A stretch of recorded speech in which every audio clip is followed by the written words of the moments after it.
Welcome back to Premier League predictions with the one and only Adam P as well. So it's been a couple of weeks that we've missed. There's a lot of travel, a lot of the Christmas period is very hefty, but we're here back again with our weekly Premier League predictions. So this is the last week before the January transfer window as well. It's also big because it's the African Cup of Nations and the Asia Cup as well. So we'll touch on Newcastle and Liverpool in a bit more detail than the other teams. But this is Salah's last game as well. How we could have loved that to just be a week early. Yeah, I know. I think Salah for any opponent's going to be a big miss for Liverpool. Obviously, he's still class, so I would have loved it if he wasn't playing. But I think regardless of away form is bad, I've never felt a game more in my life. I'm just not expecting Newcastle to get anything from him. So I think maybe that might do the team some good actually when the pressure's kind of off you. I think with the way Newcastle's form has been, obviously you just lost to Luton Town and you've lost to Nottingham Forest. So in our point of view now that I guess there's not much pressure on us to beat Liverpool. No things going to do it. I think maybe the team might do better. I don't know. But see how things go.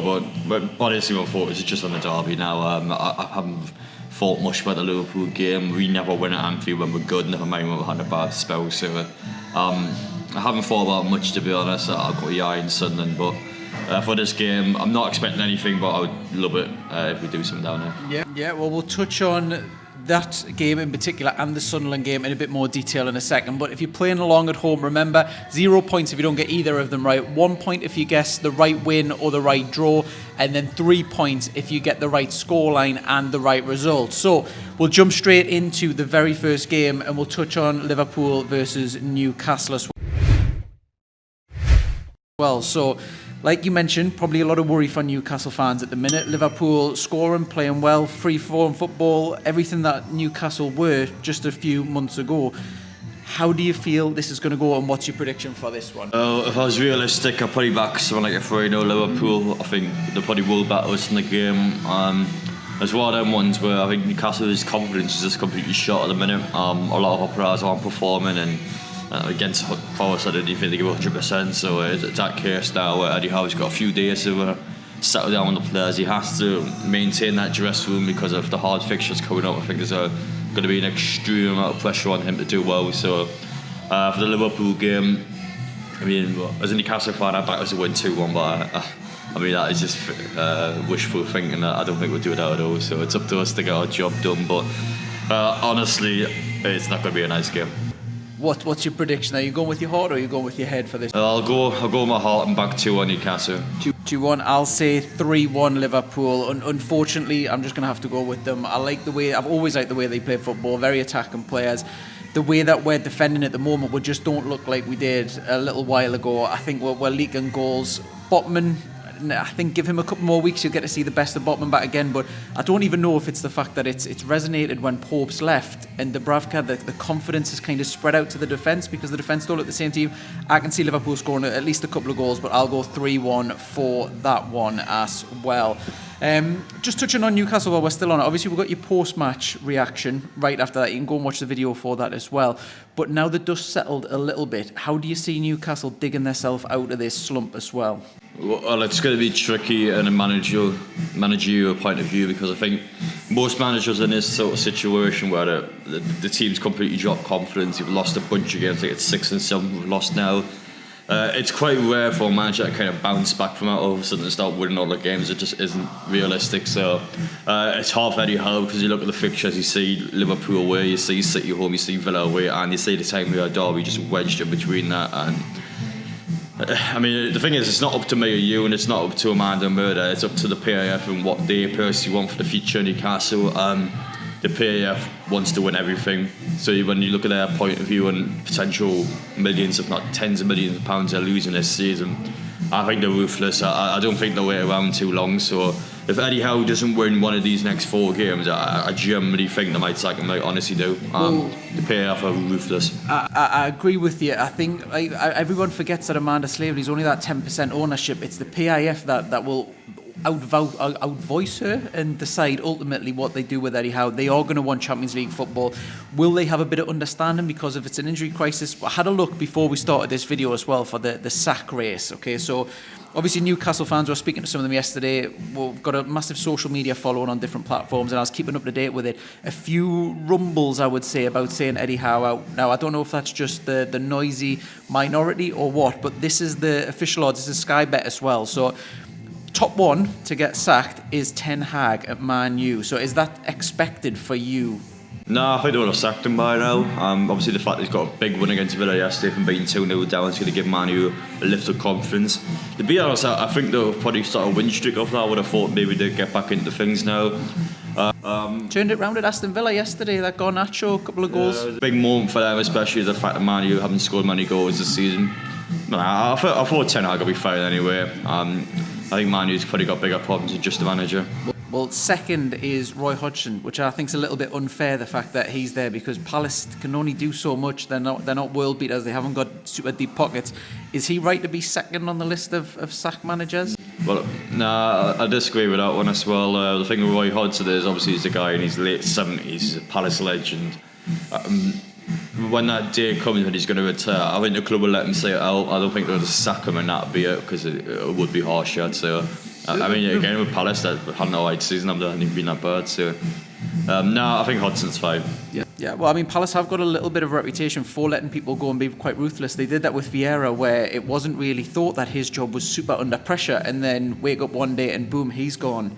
You think you could see that? No, I think Hudson's fine, honestly. Yeah. And then third, we've got Vincent Kompany at Burnley. So out of the ones that have come up, we've obviously seen Sheffield United change manager. They've pressed the panic button. Seen a couple of others. Is Kompany's job under threat? Because he was one of the favourites out of them three teams to go up to perform the best. Well, his job's definitely under pressure, yeah. Especially when you see like Luton Town as well. I mean, it's still in the bottom three, but the team that seems to have the most confidence at actually getting out. So, and the fact that Burnley's kind of done nothing this season is quite disappointing. I expect more from them, especially with the way they're playing in the Championship as well. So, Kompany's under a lot of pressure. Yes, I definitely see that one happening. Yeah, I would have had him second. I would have definitely had Ten Hag as number one because of the pressure that comes under Man U. But then I would have thought Burnley.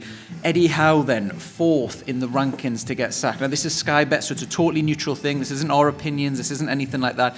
This is cold hard facts. Is he right to be fourth? Do you reckon? If you take your Newcastle hat off for a second. Well, yes, I have to say so. I think losing 7 and 8, considering you went out Champions League and the Carabao Cup. If you got the FA Cup as well, that is our season completely over by the fact of losing so many Premier League games. Yeah, I would say so, honestly. Now, the problem with Newcastle being it's not exactly losing games. It's just the team. It's everything as a whole. Everything's just dropped. The standards are dropped. We clearly just seem out of it at the minute, and you got to point your finger somewhere, and unfortunately in today's game it's not the players pointing out, it's the manager. So it's Eddie Howe's job to get those players out of that. But he's someone that obviously had the experience of taking out the League 2 Bournemouth all the way to the Premier League, but he's never really dealt with a team that's in a losing streak like this. Obviously he's never dealt with having just money before being able to do whatever he wants with it. But it's a tricky time for him, and I think for the best managers and the best players are always the ones that are able to turn it around, are always the ones that can deal with the pressure, and it is make or break for him now. I said it before, I say it again, if he doesn't win one of the next 4, I think he's out. Especially if he loses the Sunderland one, that is a humiliating one if he gets that defeated. So if he doesn't get those jobs and that, if he doesn't get those goals in, so yeah, I think he'd go. Yeah. Well, we'll touch on the Sunderland. We'll do a separate video for the Sunderland preview as well for that one, because that is going to be a massive game for Newcastle. 5th in the list is Pochettino. Is he right to be under Eddie Howe in the sack race, or is that about right? Or well, Chelsea are quite ruthless, but he's the Carabao Cup semi-final. He's going to get to a final at least, and potential silverware for them this season. So I think he'd be fine for a season, but next year if he's to see him again, he'll be sacked. Yeah. So Luton versus Chelsea is the next fixture. Now, is this an easy game on paper? Luton have done quite well recently. They're picking up points. Is this all dead and buried? Chelsea win or what? Well, Luton's the worst time to be playing Luton away, I tell you that. Obviously, they beat us at home, just beat Sheffield United yesterday, so that's 2 wins a row for them now. They're a tricky team like that. I don't know what it is, they've got a really good mentality amongst the players. Actually believe they can't do it, despite the fact that realistically they're probably the worst team in the league. So The fact that they've been able to do this well so far and actually be in the potential possibility of getting out of the bottom three is great for them. Has to be a result against Chelsea in their point of view, and for Chelsea, that's a tough away game for them. I'm going to back a 1-1 draw. I think Luton Town will get a result, but it's not the 3 points, not the one. I'll go 2-0 Chelsea, and this is where I'll probably cock myself up because I always back Luton to lose. I just feel that, they can't keep it up, and the surprises week after week. Are they going to have a big budget in January? Because what I'm thinking with this is the three teams are almost on paper to go down. Nottingham Forest got a 3 points, valuable 3 points yesterday. Everton obviously got the 10-point deductions. With teams like Everton and some of the ones other, is there going to be less January spending because people might just think, we're quite safe this season because Luton, Sheffield and Burnley are the three that will go down? Or do you think Luton's going to have to spend and maybe get that extra couple of players to keep that? Well, the bottom three is definitely going to have to spend. I think the gap has started to open now. With the exception of Nottingham Forest, who of course beat us yesterday, I don't really see everyone else going down. I think everyone else is fine. So it's literally 3 out of 4 teams that are going to go down. So it's up to Luton especially to be the ones that have got to put some money in and actually get themselves out of it. They've got a good squad there, they just probably need a bit more quality, and if they're able to do that, then you probably would back them still. Do you think I would imagine they've got some sort of pulling power. It's quite a romantic sort of tale that they've got, but you'd imagine their stadium's absolutely tiny. Have they got deep pockets to be able to fetch the quality in that's going to keep them up, do you think? No, because they would have got the players in already. The signs they have made on paper, you think, like the likes of Barkley and free, this guy's rubbish, he's not going to do it. But honestly, the likes of Barkley and Southampton, you see how good they were years ago. They've still got a bit in them, and they still can put good performances in. I think Barkley, especially out of the two, he looks really good. The majority of the games I watched him in, so I've got some good players, but Luton Town is just about making sure they can build on it, get a bit more out of it, and it's a big moment for them, so they're going to have to spend big, but I don't have a chance to spend. Next up, we've got Aston Villa versus Burnley. Now, Aston Villa doing really well at the minute, suffered a bit of a blow against Manchester United, 2-0 up, cruising, and then 3-2 down. Can they turn it back against a relatively easy game against Burnley? Or do Burnley need to pick up points? Well, Villa started to drop silly points, and the defence was awful yesterday. They were 2-0 up against Man U, had the game cruising at half-time. And to be fair, Man U had a really good second half, but in a Villa point of view, they absolutely threw those 3 points away. So against Burnley at home, I'm not expecting anything other than 3 points to put at Burnley. Are just rubbish. I think anyone could beat them at the minute. So my scoreline in that one, I'm going to back a 4-0 to Aston Villa. I think they want to take out the frustration on Burnley after that United loss. I'll go 3. I'll go 3-0 Aston Villa. I really like the way they create chances. I think Ollie Watkins, Diaby, they've got a few that can step in and play that. They're getting a lot of goals from midfield as well with John McGinn and David Luiz as well. Absolutely great sight to watch.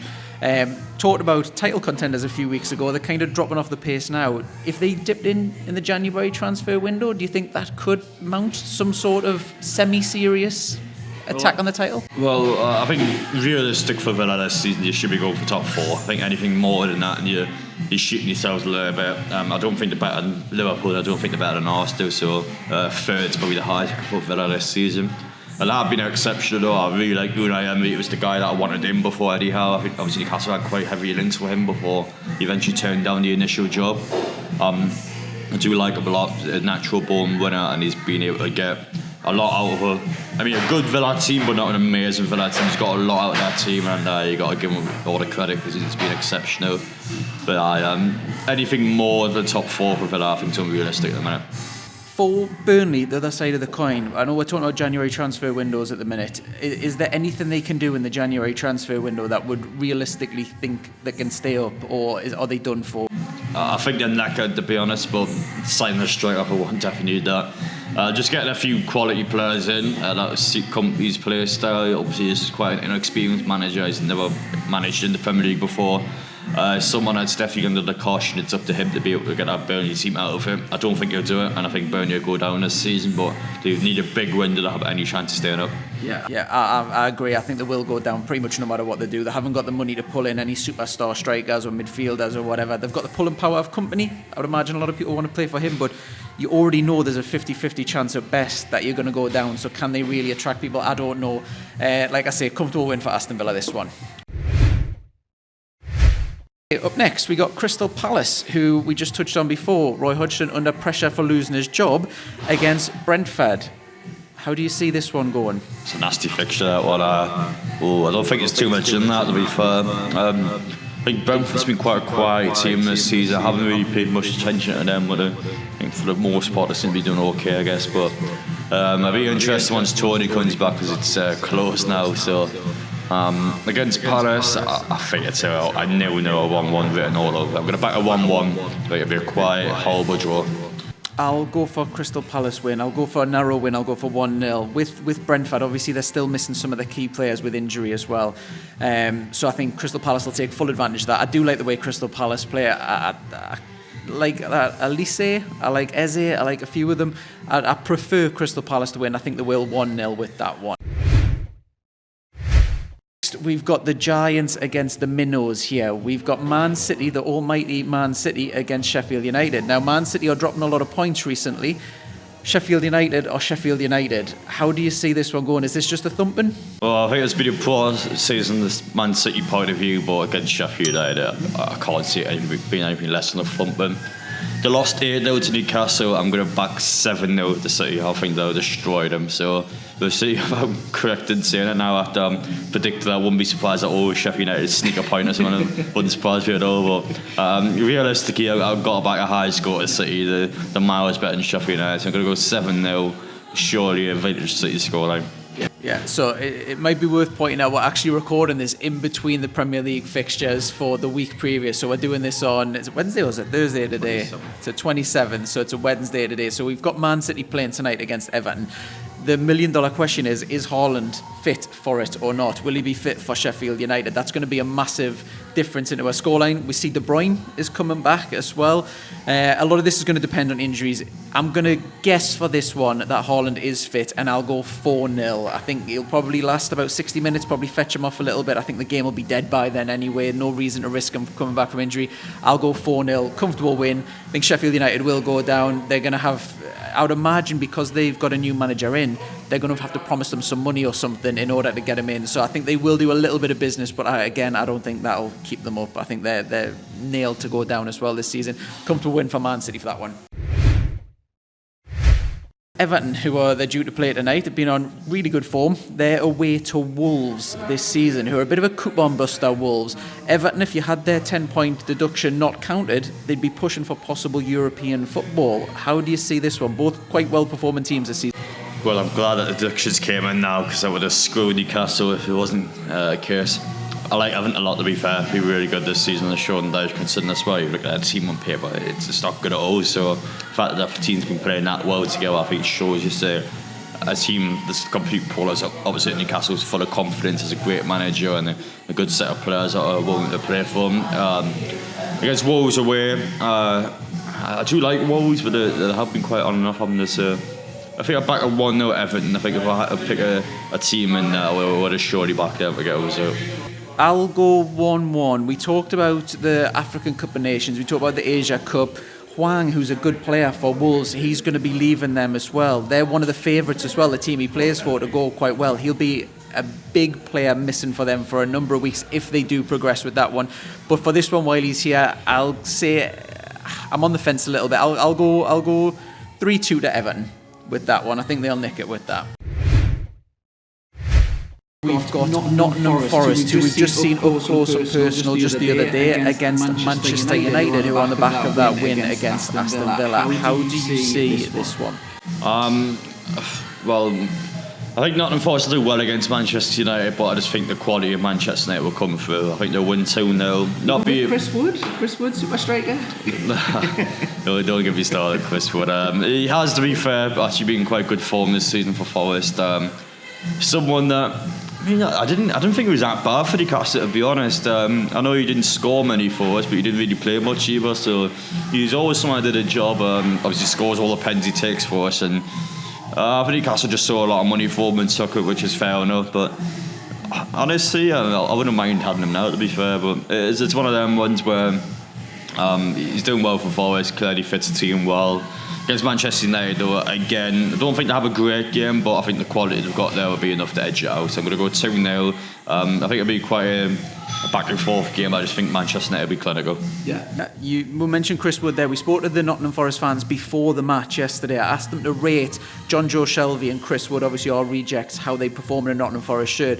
0s for John Joe Shelvey. They couldn't stand him with that. And Chris Wood, they were saying average 5, 6s and stuff like that. He obviously went on, got a hat-trick. You said you wouldn't mind him playing for Newcastle. Would he get it in Newcastle's starting 11, or would you see him as a sub, something different to fetch on? What would you... No, he would just be there as a squad depth player, really. Now, I think Eddie Howe has a bit of an issue with the two strikers. He's never started two strikers together because he knows if one gets injured, he's knackered. So it's always a case that in game he'll switch it up, which I mean, it doesn't help when you're 1 or 2-0 down. So we definitely need the squad depth there. So Eddie Howe is able to potentially change the formation if he feels like it suits the fixture.